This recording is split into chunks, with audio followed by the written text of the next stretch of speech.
Hi, Adam Barbaro here. I just want to talk to you quickly about your emails and what you're sending out via your CRM, for example. I think emails are probably something that people still do quite commonly, but maybe they're not using it to the best of their ability. To me, there are three different types of email categories you can send out. These are episode styles, these are epiphany style emails, or they're education style emails. And I think there's three categories there that you can...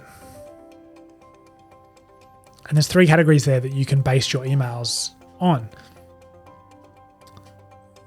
And there's three emails there that you can base your emails on. The email category that I want to talk to you today was the episode style. An episode style email is probably quite common, is one of the most common ones, but I think it's because it's also one of the most beneficials in terms of having people open up your emails on a regular basis because they're looking forward to what's coming next. So it's a way of getting people involved with a series, right? Just like watching a series on Netflix, you want to know what's happening next, so you go on to watch the next one. Well, if you can create the same sort of attraction to your emails that you're sending out as part of a wider strategy to communicate to your customers or to communicate to your leads, then that's a great way of keeping people involved and offering them real value and showing them that you're a bit of a, you have something and showing them that you have something and showing them that you can be a real service. So when we're breaking down the episode style, I wanted to talk about 4 different types that you could do. The first one is the most basic one, which is sort of just what happened today, right? This is something that can be done really easily, very simple, because you can always talk about what happened today. Give an example of your work and how that relates to them and how that might be beneficial. Providing value doesn't have to be these big, complex, frameworks and everything that you've come up with.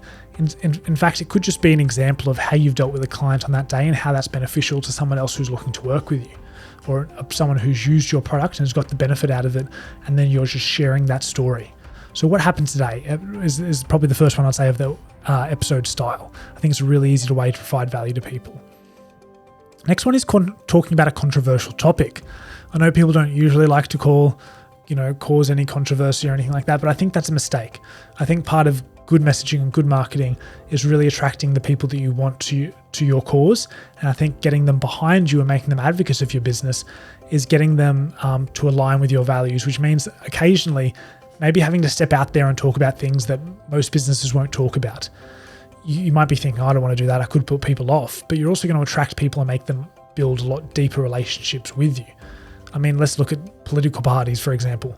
They're often controversial with what they say because you're either looking on one side or the other in most cases. So the people that follow these parties and really put their voice behind them, follow them with such forcefulness because the controversy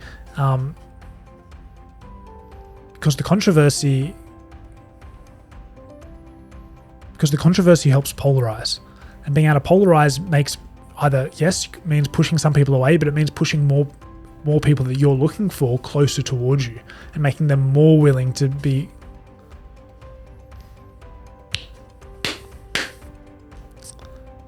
The second topic I want to talk about is talking about a controversial topic. Yes, I know this is interesting and probably is not something you'd want to necessarily jump out at you and think I'm going to talk about something controversial today in my emails because that'll win me business. But I'd like to argue that a lot of the time it probably will, because it's going to make those customers that agree with your point of view more loyal to you and more attracted to what you're offering than just by sitting in the neutral zone. A good part of messaging and being effective with your messaging is being polarizing. You see this of why social media is so addictive is because people get the dopamine hit from the controversy. I'm not saying necessarily you have to go out there and be controversial for the point of being controversial, but I'm saying don't shy away from a controversial opinion necessarily, thinking that it's going to lose you business. In fact, it might do the opposite and attract more people towards you, and those people might be more loyal to buying your products or services than otherwise would be. So that's the second one. Don't shy away from talking about controversial topics. Be yourself, get out there, and I think it's going to really polarize your audience in the sense that it's going to draw the people towards you that are very passionate about the same things you are. The third email is a story-based email. I think these are something that can be done in episodes because a story is intriguing and interesting by its very nature. We're sort of designed through, I think thousands of years of storytelling to really find stories interesting that we want to know what happens next. So if you're able to create a good story and you're very good at either doing it via video or audio, or even writing it down in your emails, that's a great way to get people intrigued and get people interested in opening your emails. You can then lead them into something that may be a product or service that you're going to sell later on.